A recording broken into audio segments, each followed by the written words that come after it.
आप लोग के सामने मैं एक इंपॉर्टेंट बीमारी के बारे में बात करने जा रहा हूं और वो है आज का pandemic disease corona virus infection, आज जिसे कोविड-19 के नाम से जाना जाता है।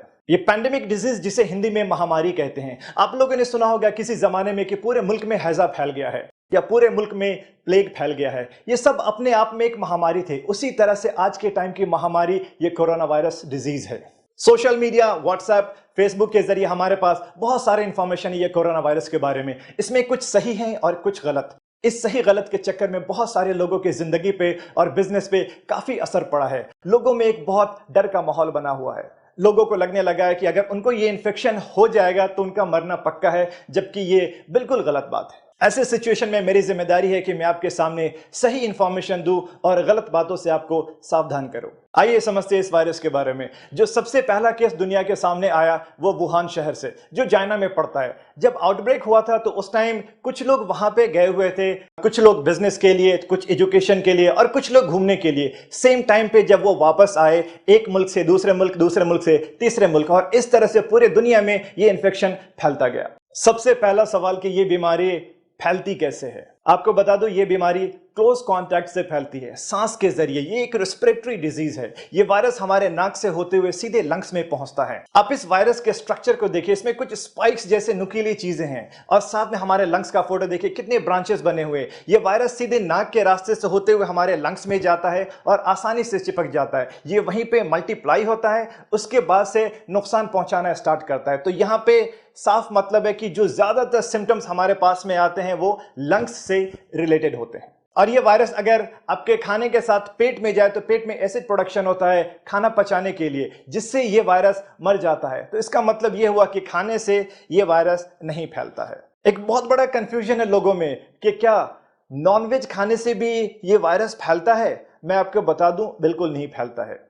आउटब्रेक जब हुआ था वुहान से, तो वहां पे एक सी फूड मार्केट है। अब वो सी फूड मार्केट में एक साथ काफी सारे लाइव एनिमल्स, जिंदा जानवर और फिश जैसे सी फूड मिलते हैं। रिसर्च के हिसाब से एक एनिमल वायरस और एक ह्यूमन वायरस मिलकर के म्यूटेशन हुआ और एक नया वायरस बन गया। तो इसलिए हम इसे नोवेल कोरोना वायरस भी कहते हैं। अभी के टाइम पे ये पूरा का पूरा ह्यूमन वायरस है और सिर्फ इंसान से इंसान में फैलता है। इसलिए अगर आपको कोई ये कहे कि मटन खाने से या चिकन खाने से भी ये इन्फेक्शन फैलता है तो गलत बात है। हाँ, वो जनरल प्रिकॉशन है कि हम जो भी खाना बनाएं उसको बहुत अच्छे से पका करके खाएं। एक इंसान से दूसरे इंसान में ये इन्फेक्शन कैसे फैलता है। आप मान लो ये इन्फेक्शन मुझे हो चुका है और मुझे खांसी होना स्टार्ट हो चुका है, तो मेरे खांसी करने के दो तरीके होंगे। एक तो मैंने हवा में खांसी किया और दूसरा मैंने अपने हाथों पे खांसी किया। दोनों कंडीशन में मैं ये इन्फेक्शन एक दूसरे को फैला सकता हूं। अगर मैंने हवा में खांसी किया तो मेरे मुंह से वायरस निकला और वो 1 से 1.5 मीटर तक जाकर के नीचे चला जाएगा। उस बीच में अगर मेरे अगल बगल में कोई है तो उसके हाथ पे चिपक जाएगा वायरस या उसके मुंह पे लग जाएगा ये वायरस। अगर मैंने अपने हाथ पे खांसी किया और मैं अपने घर पे बैठा हूं तो मैंने पानी पीने के लिए जग को टच किया, फ्रिज खोला या किसी भी सामान को टच किया, और अगर मैं बाहर जाने के लिए निकलता हूं तो मैंने लिफ्ट को टच किया या किसी भी चीज को मैंने टच किया, उस बीच में कोई दूसरा इंसान आकर के उसी सेम चीज को टच करता है, तो ये हमारी नॉर्मल आदत होती है कि हम लोग अपने हाथ को बार बार अपने मुंह पे लगाते हैं, नाक को टच करते हैं, आंख को भी टच करते हैं। तो इससे आसानी से ये इन्फेक्शन उस इंसान को भी हो जाएगा। नाक पे वायरस गया, नाक से होते हुए सीधे लंग्स में चला जाएगा। लोगों में ये भी कंफ्यूजन है, ये वायरस हवा में भी उड़ता है क्या। आपको बता दूं कि ये वायरस हवा में नहीं उड़ता है। आपको जैसे मैंने बताया कि मैंने खांसी किया तो मेरे मुंह से वायरस निकल के 1 से 1.5 मीटर तक जाकर के नीचे चला जाता है। तो ये वायरस हवा में नहीं उड़ता है। अब किसी को ये इन्फेक्शन हो जाए तो क्या क्या सिम्टम्स आएंगे, यानी कि मरीज के अंदर लक्षण क्या क्या होंगे इस बीमारी के। जो सबसे पहला लक्षण स्टार्ट होगा वो तो आम फ्लू जैसे सर्दी जुकाम और गले में खराश, लेकिन इसके साथ में सूखी खांसी और बुखार भी होगा। मतली जैसा यानी कि उल्टी होने का मन भी होगा पेशेंट को, और धीरे धीरे ये सिम्टम्स और ज्यादा बढ़ते जाएंगे वक्त के साथ। साथ में उनकी हिस्ट्री भी देखिए कि पिछले 10 से 12 दिनों में वो किन किन जगहों पे गए हैं। ये अगर वो जगह पे गए जहां पे ये इन्फेक्शन बहुत ज्यादा फैला हुआ है तो फिर ज्यादा चांसेस है कि इनको ये इन्फेक्शन हो सकता है। लेकिन इसका मतलब ये नहीं अगर किसी को भी सर्दी जुकाम और बुखार है तो सभी को ये इन्फेक्शन है। आप साथ में ये भी देखिए उनकी हिस्ट्री के 10 से 12 दिन में किन किन जगहों पे गए हैं। अगर ये उन जगहों पे गए जहां पे ये कोरोना वायरस का इन्फेक्शन बहुत ज्यादा फैला हुआ है तो हाँ, ऐसे केसेस में ये बीमारी होने के बहुत ज्यादा चांसेस हैं। 80 to 85% केसेस में सिर्फ माइल्ड सिम्टम्स आते हैं। माइल्ड का मतलब कि ज्यादा सीरियस सिम्टम्स नहीं होंगे, हल्का सा सर्दी जुकाम और बुखार। लेकिन 10 से 15% केसेस में ज्यादा सीरियस सिम्टम्स आते हैं कि जब सांस लेने में तकलीफ होने लगे, गले में बहुत ज्यादा दर्द होने लगे, जैसे सिम्टम्स लाइक अस्थमा और दमा जिसे कहते हैं, इंग्लिश में शॉर्टनेस ऑफ ब्रेथ या डिस्निया हो जाए। अब तक बच्चों में ये बीमारी ज्यादातर नहीं देखी गई, लेकिन इसका मतलब ये नहीं कि बच्चे 100% सेफ है। ज्यादातर बड़े लोगों में इस बीमारी का असर देखा गया है। नौजवान और हेल्दी लोग इस वायरस को आराम से बर्दाश्त कर सकते हैं, लेकिन जिनका उम्र 60-70 साल से ज्यादा है, बूढ़े, ज़ईफ और जिनके साथ में कोई दूसरी बीमारी भी है जैसे कि डायबिटीज, हाइपरटेंशन, दिल की बीमारी, उनके लिए यह वायरस को बर्दाश्त करना मुश्किल होगा। उम्र के साथ और बाकी बीमारियों के साथ इंसान का इम्यून सिस्टम थोड़ा कमजोर हो जाता है। इम्यून सिस्टम का मतलब हमारे शरीर की अपनी शक्ति होती है बीमारी से लड़ने की। अगर किसी को ये सारे सिम्टम्स आ जाए तो आगे आपको क्या करना चाहिए? आप सबसे पहले इस हेल्पलाइन नंबर पे फोन करिए और अपने सिम्टम्स के बारे में बताइए। ये हेल्पलाइन नंबर इंडियन गवर्नमेंट की तरफ से है।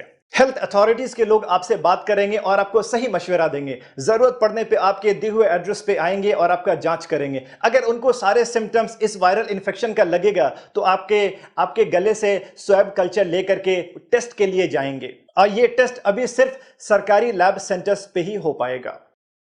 फोन नंबर के अलावा हर स्टेट में कुछ खास सरकारी हॉस्पिटल है जिसे इस वायरल इन्फेक्शन का स्पेशल सेंटर बनाया गया, आप वहां पे जाइए। आपका टेस्ट अगर के पॉजिटिव आ जाता है तो उसके बाद में क्या होगा? सबसे पहली बात, आपको बिल्कुल भी नहीं घबराना है, बिल्कुल भी नहीं डरना है। 80 to 85%, 80 से 85% लोगों में सिर्फ माइल्ड सिम्टम्स आते हैं, हल्के सिम्टम्स। अगर सिम्टम्स जरा सा है तो आपको एक स्पेशल वार्ड में आइसोलेट कर दिया जाएगा 2 हफ्ते के लिए, जहां पे आपका सिम्टोमेटिक इलाज चलेगा। अगर किसी को बहुत ज्यादा दिक्कत हुआ सांस लेने में तो उनको आईसीयू में रखा जाएगा, जहां पे वेंटिलेटर की सुविधा भी उपलब्ध होगी, जो कि सिर्फ 10 से 15% लोगों में हो रहा है। आपको जब मैंने 2 हफ्ते के आइसोलेशन के बारे में बोला तो आइसोलेशन को मैं अच्छे से समझा दूं। आइसोलेट होने का नाम सुन के लोगों में एक डर सा बन गया है। उनको लगने लगा है कि 2 हफ्ते के लिए उन्हें जेल में बंद कर दिया जाएगा या पूरी दुनिया से उनको अलग कर दिया जाएगा, और इस डर की वजह से वो ना तो किसी हॉस्पिटल में जा रहे हैं और ना ही किसी डॉक्टर से मिल रहे हैं। आपने सुना होगा कि जो सस्पेक्टेड मरीज थे कोरोना वायरस के, यानी जिनके अंदर ये सारे सिम्टम्स आ रहे थे कि इनको शायद ये इन्फेक्शन हो सकता है, और डॉक्टर ने उन्हें एडमिट होने के लिए या आइसोलेट होने के लिए बोला और वो मरीज वहां से भाग गए। प्लीज ऐसा मत करिए। आइसोलेशन का मतलब है कि आपको एक खास रूम में 2 हफ्ते के लिए रखा जाएगा, निगरानी में। दूसरे लोगों से कांटेक्ट नहीं होने दिया जाएगा। जरूरत पड़ने पे आपको उसका सिम्टोमेटिक इलाज दिया जाएगा। यह वायरस का इन्फेक्शन ही क्लोज कांटेक्ट से होता है। आप अपने आप को आइसोलेट करके दो सबसे बड़ा काम कर रहे हैं। एक तो बिल्कुल सही टाइम पे आपका इलाज स्टार्ट हो गया, दूसरा आपसे किसी और को यह इन्फेक्शन नहीं फैलेगा। आपके 2 हफ्ते आइसोलेट रहने से सैकड़ों लोगों की हिफाजत होगी, आपकी अपनी फैमिली की हिफाजत होगी, और 2 हफ्ते के बाद आप अपनी आम जिंदगी सेहतमंद होकर के बिल्कुल नॉर्मली गुजार सकते हैं। इस बीमारी का इन्फेक्टिविटी रेट और डेथ रेट कितना है? आइसोलेट होने पे जब इतना फोकस किया जा रहा है तो उसकी सबसे बड़ी वजह है इसका हाई इन्फेक्टिविटी रेट, यानी एक इंसान से दूसरे इंसान में बहुत तेजी से फैलता है। सबसे पहला केस दुनिया के सामने दिसंबर 2019 में आया था, लेकिन आज 21 मार्च के सुबह तक पूरी दुनिया में 2,75,000 से ज्यादा लोग इन्फेक्टेड हो चुके हैं। इंडिया में 235 लोग का केस अब तक पॉजिटिव हो चुका है, और सस्पेक्टेड केस और भी बहुत ज्यादा है। लेकिन एक अच्छी बात यह है कि इसका डेथ रेट 4% से भी कम है, यानी कि अगर 100 इंसान को इन्फेक्शन हो जाए तो डेथ सिर्फ 3 या 4 लोगों में हो रहा है। और वो 3-4 लोग जो इन्फेक्टेड है वो भी जो ज्यादा बूढ़े, ज़ईफ हैं या जिनकी इम्यून सिस्टम बहुत ज्यादा कमजोर है। आपको अगर ये इन्फेक्शन हो जाए तो उसके बाद आपका इलाज कैसे होगा? अगर आपको सिम्टम्स नहीं है तो आपको होम आइसोलेशन के लिए मशवरा दिया जाएगा। अगर माइल्ड सिम्टम्स है तो आपको एक स्पेशल वार्ड में आइसोलेट किया जाएगा, जहां पे आपको निगरानी में रखा जाएगा और सिम्टोमेटिक इलाज दिया जाएगा। सिम्टोमेटिक इलाज का मतलब है कि आपको जो भी तकलीफ है वो तकलीफ को कम करने की दवा दी जाएगी। अगर आपको बुखार है तो बुखार की दवा दी जाएगी, खांसी है तो खांसी की दवा दी जाएगी, या उल्टी हो रहा है तो उल्टी के लिए दवा, पेट में दर्द है तो पेट दर्द की दवा। अगर केस बहुत ज्यादा सीरियस है, यानी कि सांस लेने में दिक्कत होने लगी है, सांस की प्रॉब्लम है, तो ही ऐसे सिचुएशन में आईसीयू की जरूरत पड़ेगी। अभी 100% कोई भी स्पेसिफिक मेडिसिन या वैक्सीन मार्केट में नहीं आया है। अब इस बीमारी को आगे फैलने से कैसे रोका जाए? आपको जैसे मैंने बताया कि इसका इन्फेक्टिविटी रेट बहुत ज़्यादा है, यानी 1 से 2, 2 से 4 और 4 से 8 बहुत आसानी से फैलता है। अगर किसी एक इंसान को ये इन्फेक्शन हो जाए और हमने उसको एक जगह पे आइसोलेट कर दिया, तो उस इंसान से आगे नहीं फैलेगा। या खुद हमने अपने आप को ज़्यादातर लोगों से दूर रखा, वो इसलिए कि हमें पता नहीं है कितने लोग इन्फेक्टेड है, तो हमने अपने आप को बचा लिया। ये आइसोलेशन और ये दूरियां ही इस इन्फेक्शन को आगे फैलाने से रोकेगा। आगे हमें क्या क्या प्रिकॉशंस लेने चाहिए? सबसे पहला, लाइफस्टाइल मॉडिफिकेशंस। हर बात पे हम लोग अपना हाथ मुंह पे लगाते हैं, नाक को टच करते हैं। ये आदत हमें बंद करना होगा। अपने हाथ को मुंह पे मत लगाइए। खांसी हाथ पे करते थे पहले, अब अपने बाजू पे करिए। ये वो जगह है जहां पे आप आसानी से टच भी नहीं करते हैं और आसानी से बाद में आप अपने कपड़े को भी बदल सकते हैं। आपको अगर सर्दी जुकाम है तो प्लीज मास्क पहनिए ताकि दूसरे को इन्फेक्शन ना फैले। मास्क गीला होते ही बदल लीजिए। आपको मास्क के बारे में बताता चलूं कि जो जनरल मास्क है उससे 100% सेफ्टी नहीं है। सर्जिकल मास्क या N95 मास्क से काफी हद तक सेफ्टी है, लेकिन N95 मास्क सभी के लिए रिकमेंडेड नहीं है। जो हेल्थ केयर के लोग हैं, जो मरीज से बहुत क्लोज रहते हैं, उनके लिए ये बिल्कुल जरूरी है। एक एंटी पॉल्यूशन क्लॉथ मास्क है जो यूज कर सकते हैं आप, और सुबह से रात तक मास्क लगाने की भी बिल्कुल जरूरत नहीं है। लोगों से दूरियां मेंटेन करना काफी होगा। बाहर किसी भी पब्लिक एरिया में जा रहे हैं तो प्लीज मास्क लगाइए। हाइजीन मेंटेन करिए। लगातार हाथ धोते रहिए, सैनिटाइजर से या साबुन से, हर 3-4 घंटे पे। सैनिटाइजर शायद हर किसी के पास में ना हो, लेकिन साबुन हर जगह पे है। अगर आप बाहर के एरिया से अपने घर के अंदर जाते हैं तो प्लीज अपने सारे कपड़े बदल लीजिए। हाथ और मुंह को बहुत अच्छे से धोइए। भीड़ में जाने से अपने आप को रोकिए, वो शादी की भीड़ हो, राजनीतिक भीड़ हो या कोई धार्मिक भीड़ हो।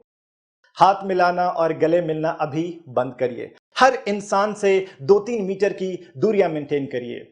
ज्यादा अच्छा है कि अपने आप को कुछ दिनों के लिए लॉकडाउन कर लीजिए। अपने घर की सफाई सूखे झाड़ू से नहीं करिए, बल्कि सीधे पोछा लगाइए।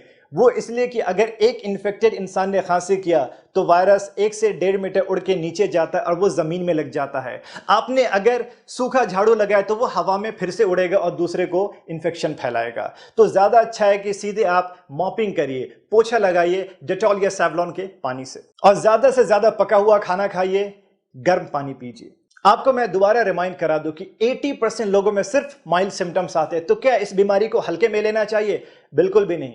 आप में से जो लोग हेल्दी हैं, यंग हैं, आपको इन्फेक्शन हुआ आप बर्दाश्त कर लेंगे, लेकिन आपके घर पे रहने वाले या अगल बगल में जो बूढ़े ज़ईफ लोग हैं या जिनका इम्यून सिस्टम कमज़ोर है, वो इस बीमारी को बर्दाश्त नहीं कर पाएंगे। ये इन्फेक्शन बहुत ही तेज़ी से फैल रहा है। जो हालत आप इटली के देख रहे हैं, हालत आप जो इटली की देख रहे हैं न्यूज़ के ज़रिए, वो हालत हमारे हिंदुस्तान में ना फैले। आप अपनी हिफाजत खुद करिए। आपकी हिफाजत ही सबकी हिफाजत है। एक इंसान से दूसरे इंसान तक फैलने का जो चेन बन चुका है, हमें वो रोकना है। लोगों को एजुकेट करिए, सबको इस बीमारी के सिम्टम्स और प्रिकॉशंस के बारे में बताइए कि ये बीमारी से कैसे बचा सकता है और इसको आगे फैलने से कैसे रोका जा सकता है। प्लीज घबराइए मत और डरिए मत, एक दूसरे का हिम्मत बढ़ाइए। अभी सबसे इंपॉर्टेंट है इस बीमारी से लड़ने की और इसको खत्म करने की। आपके पास, हमारे पास जान है तो जहान है। आज के टाइम पे shopping malls, cinema theatres, schools, universities सब बंद हो चुके हैं सिवाय हॉस्पिटल के। हॉस्पिटल में काम करने वाले doctors, nurses, lab technicians, ward boys, guards या जो भी स्टाफ्स हैं हॉस्पिटल के, उनके काम में सपोर्ट करिए और उनका शुक्रिया अदा करिए। ये वो लोग हैं जो अपनी जान को खतरे में डाल के हर किसी की हिफाजत कर रहे हैं। A big salute to all medical professionals. Health care administration से या हमारे सरकार की तरफ से जो भी इंस्ट्रक्शंस आते हैं, प्लीज उसको फॉलो करिए। इसी में हम सबकी भलाई है। आप सब लोग सेहतमंद रहिए, खुश रहिए और ये कोरोना वायरस से सेफ रहिए। Thank you so much.